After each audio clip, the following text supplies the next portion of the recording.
السلام علیکم ورحمت الله وبرکاتو. دوستانو زموږ چینل در سره سبسکرایب کړئ، لا سبسکرایب وروسته د بیل بټن ووهئ ترڅو زموږ هره ویډیو تاسو ته در ورسیږي.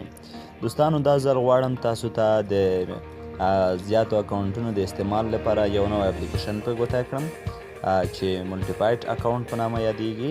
نو تاسو کولی شئ چې په دې کې لس ځایه مسنجر استعمال کړئ، لس ځله فیسبوک استعمال کړئ، 300 ځله استعمال کړئ. د دې لپاره د استعمال طریقه دغه ده چې اډ اپس باندې به تاسو کلیک وکړئ. کله مو چې اډ اپس باندې کلیک وکړو نو تاسو به دلته اپلیکیشن انتخاب کړئ. سمه ده.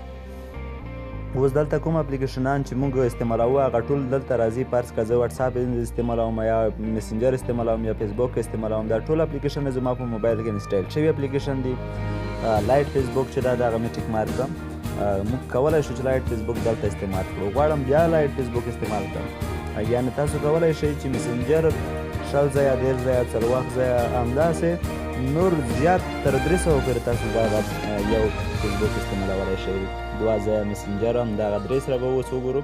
دا به ټول انسټایل شي. فیسبوک هم انسټایل شو، دا د بل فیسبوک هم انسټایل شو، دا مسنجر هم انسټایل شو. اوس کولی شو چې دغه مسنجر بیرته بیا اپلوډ کړو، یعنې 2 ځله یې کړو 3 ځله یې کړو، څومره تاسو زیاتوئ دومره زیات کارولی شئ.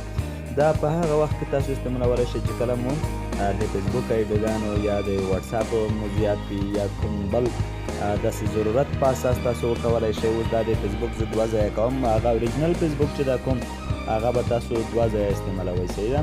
یا تاسو کولی شئ 10 ځایه هم دا استعمال کړئ، څومره چې تاسو زیاتوئ. اوس مسنجر 2 ځایه ده، فیسبوک 2 ځایه ده، تاسو کولی شئ چې نور هم زیات کړئ. دغه اپلیکیشن په ګوګل پلی سټور کې د یوټیوب اکاونټ په نامه یادیږي. تاسو کولی شئ چې هغې څخه تاسو دا ډاونلوډ کړئ او شاید زه تاسو ته په ډسکرپشن باندې لینک هم درکړم.